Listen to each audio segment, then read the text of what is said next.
to tap the wisdom which you have. So please, as you pass by, going to Western or going to everywhere, Kericho. Lastly,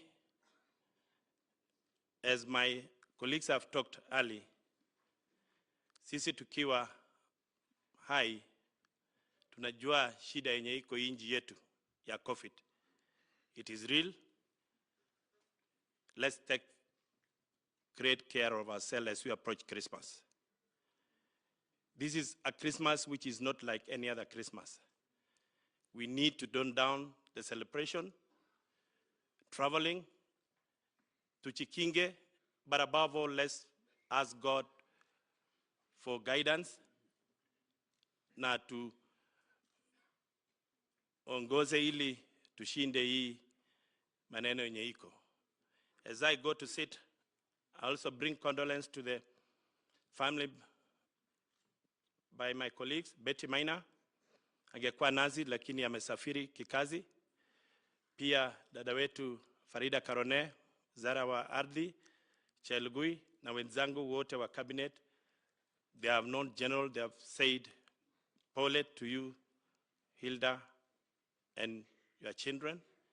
Lastly, I've seen my colleague, Engineer Mosonic. CS Petroleum is also here with us. Is there anybody else whom we work from the national government before I go sit?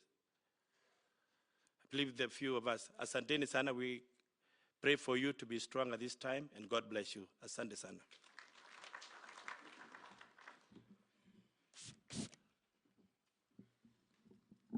So finally, I'll take a minute.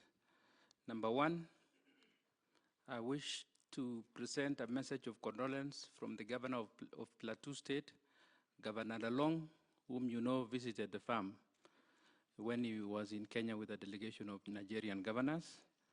So receive a message of condolence, Mama. Finally, on my behalf, my family and county government of Kericho, I want to say to the family, pole sana. General Koech mentored me all the way from masters through my academic journey, and he was a friend.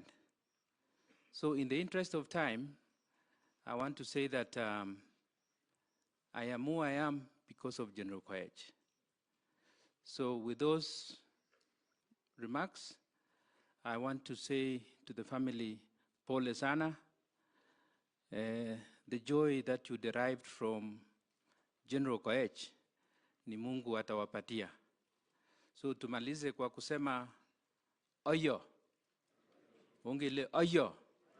Oyo is the deepest sorrow you can offer in Kalenjin. So I now take this opportunity to invite His Excellency, the Deputy President of the Republic of Kenya. Thank you.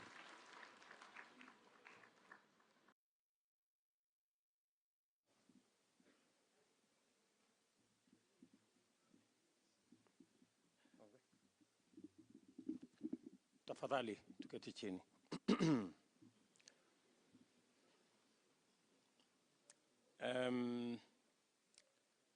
Mama Hilda, mke wa ndugu yetu General Koech, watoto wake Robert, Sheila, Angela, Chebet, and Eric,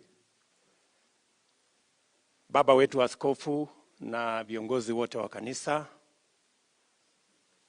viongozi wetu wote wa kijeshi mlio hapa wakiongozwa na Vice Chief of General Staff, familia ya General na watu wote wa Ainamoi pamoja na Kericho na marafiki, hamjambo. Bwana Yesu asifiwe.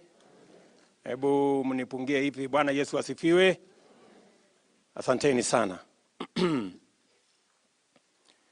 Hata nami kwa niaba yangu na familia yangu na kwa niaba ya serikali ya Kenya na viongozi na wafanyikazi wote, umesikia rambirambi za kiongozi wetu rais imesomwa. Kwa niaba yetu sisi wale wengine wote, mimi ninataka niseme Pole sana kwa Mama Hilda na kwa familia yako na kwa watoto kwa kumpoteza huyu shujaa ambaye alifanya kazi kubwa sana kama mwanajeshi, kama kiongozi na kama mfanyibiashara na Mkenya. I think it is correct to say that we have come here to mourn a departed great Kenyan, but also to celebrate his service and contribution both as a military officer, as a leader in our nation, and he demonstrated his leadership both in business, in farming, and in mentorship. There are many people who are mentored by General in the many spheres that he was a leader. Na ndio tumefika hapa kama marafiki na kama viongozi tuweze kuungana na familia, majirani na watu wa hapa Kericho kumenzi kumzika huyu muungwana. Kwa sababu viongozi wengi wameongea, mimi nitafupisha.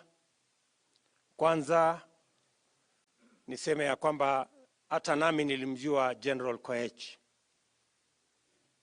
na nilipata kushirikiana na yeye wakati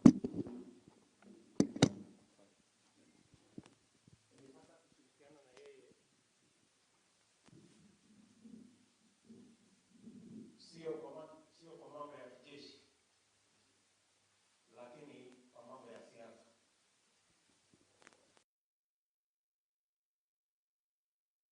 That I can say, it is true that for those of us Kenyans who are born Kalenjin, General was a cut above many.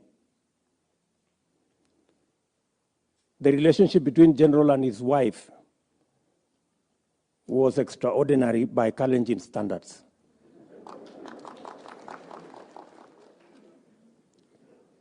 As has been said by many people here.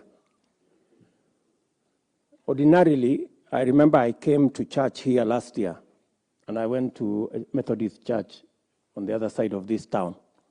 And I met a good man there called Bishop Koech. And when Bishop Koech wanted to introduce his family, he said, mimi nataka muone mama.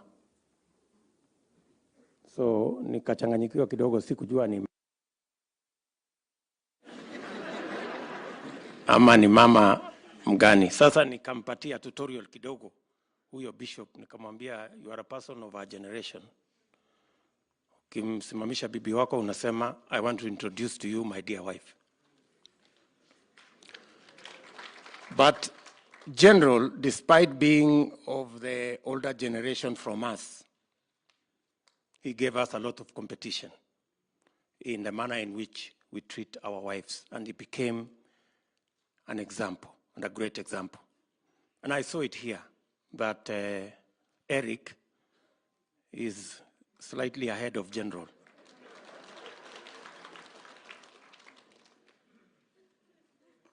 So he's a man who lived ahead of his time in the manner in which he conducted himself. Secondly, I remember General as a politician. And somebody has alluded here that we tried. General was the leader of UDM. When we ran out of options in ODM those days, we tried to talk to General to see whether we could use his party UDM that time. And that is when I discovered that he was a resolute, trained, and I agree with General Murunga that he was properly trained. Because we tried every trick that we could to try and persuade him. And I remember even one time putting a call to Brigadier Boynet to solicit for his help. But we did not succeed. And therefore, I want to confirm that he was properly trained in terms of tactics and strategies. Alitushinda. So we had to look for other options. And that is when I discovered that General was a very firm person. And I celebrate him as a man who said what he meant and meant everything he said. And finally, General was a good businessman and a great farmer. I remember when Eric, his son, and members of his family visited me in Eldoret. And I had to send my farm fellow to come and look at what General is doing, because his son persuaded me that General's farming was better than mine. And it is true. I later discovered that it was. And so I have had to learn a few things from General, although my farm is not doing very well, like General's, but I am bado naongea na Eric. Nione vile anaweza kunipanga kidogo. He is also a friend of my children. So again, there we have a Kenyan who was willing to help other people, to learn from him. There are many military men who learned from him, and there are many farmers, including myself, who've had to get a lesson or two from General. And he never withheld that which he could share with others. And therefore, to the family, we want to say thank you very much. And finally, there was a time I used to think that somebody who is 60 is very old. I am now 54, and 60 is not too far. And therefore, I've come to learn the hard way that at 70, you are not very old. And I think I can say correctly that General left us before his time. If our systems were working properly, maybe we would have saved General, and he would have been here to continue to do the good work that he did. But we have to defer to God and say, maybe God's timing is the best. But having said that, there is still a possibility for us to take our life expectancy slightly higher. And that is why the President and those of us in government today had identified universal health coverage as a big component of how we can take Kenya forward and how we can save loss of life unnecessarily. And that is why it is very important, even at this point in time, for all of us to realize that we need to be careful about the place where we are, not just as a country, but as the entire globe. We have a very serious pandemic in our midst, and we shouldn't take the advice of our health professionals lightly or for granted. I am asking that every Kenyan, wherever they are, they must take the guidelines that have been given on the wearing of masks, on ensuring that we keep social distancing, on avoiding unnecessary travel, on avoiding unnecessary crowded areas seriously. We should. And as every Kenyan is being asked to do so, the rest of us who are leaders must equally get our priorities right. And I say so because we are in the middle of a pandemic, a health pandemic, that has also created a very serious financial crisis. To be able to deal with the financial crisis and the health pandemic, our focus should be on how to manage and deal effectively with the challenge of the health pandemic. To be able to deal effectively with the health pandemic, there is no other place to start other than making sure that our healthcare workers are properly equipped with personal protective equipments, and they are paid and their allowances taken care of, and all the issues they have raised addressed. We have asked the ministry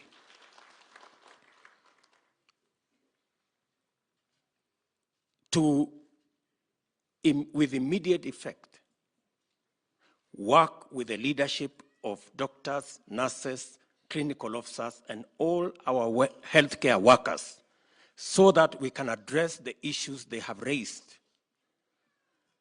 as the first step and a priority step in ensuring that we deal with the health pandemic, which will give us the opportunity to also deal with the financial crisis. We must get those priorities in that order. Our healthcare workers come first, and their issues and their concerns, because they are the only frontline generals we have in dealing with the pandemic, which will then give us an opportunity to deal with the financial crisis. I am also asking county governments.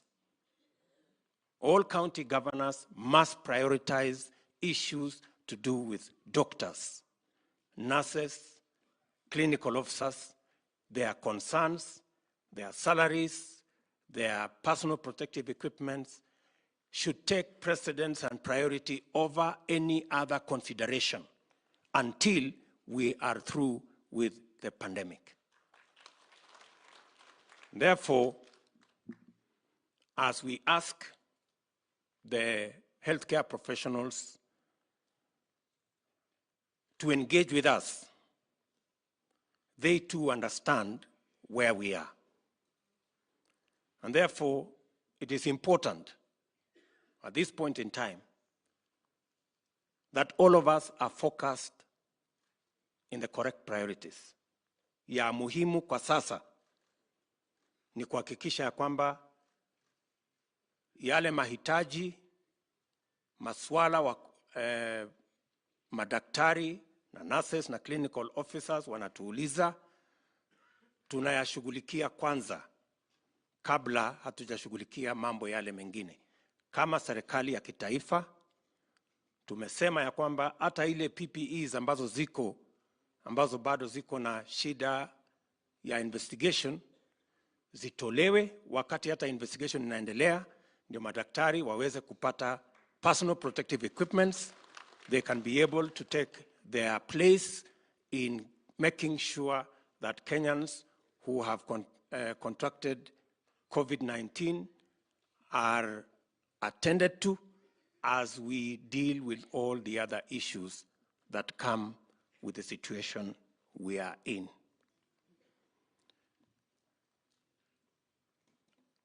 I think it is reckless and it is irresponsible for anybody to say that we wait for political processes so that we can find the money to address the pandemic that we are in.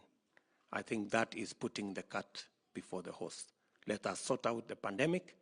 The political processes will follow. Bishop, mimi nataka niseme ya kwamba tunawashukuru kwa mwongozo wenu kama kanisa, na sisi kama serikali tunawasikiza kwa makini, tukijua ya kwamba nyinyi ni washirika wa kujitolea in the partnership between the church and the state, and we will continue to work together. And General, as a Christian, as a military man, as a father and a farmer and a true Kenyan patriot, was a great example of the blend between the state and the church. Na kwa hivyo, on my behalf again, on behalf of my family, to the family of General, we are truly remorseful for the loss of your dad, of your father, and of this great Kenyan patriot that we all adored as a father figure. Kwa hivyo, asanteni sana, na kwa watu wote wa Kericho, poleni. Ngalek cho mi emet cho komo si wasiwasi. Imole njingole ngom jorindet kotabne ginindet. So si tanyage mwa betut age, lakini ongetebi tugul nengom. Ngiwe loget icheng boynet kongoriok muriat eng yu, komeutie boynet isub muriat.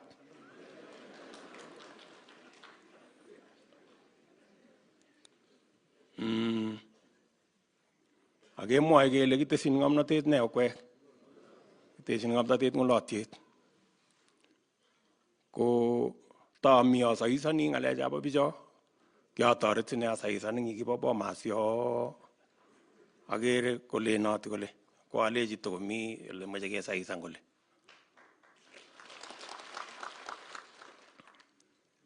Maunoto amu ingen ile ngekur tiendo komewe yes amaina ile yerok tieni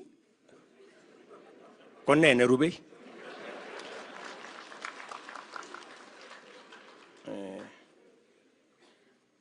Akibimani korok ile chichi kakuru tieni ko katinye plan ne chichi. Simewe yes anga tiendo komwoe kolenin sikero tieni miu. Iyese. Lakini mama jama ngal jetya mising rani tomo. Emwa kele yebo kimolya kobo. Kotun kobo kesis komabunji. Arais amakwa kit age tugul nemie. Ngomakituye ngwenuni amakwa Christmas ne kararan ak kenyit ne lel netinye kaberuret nebo Jehova. Asanteni sana na Mungu awabariki.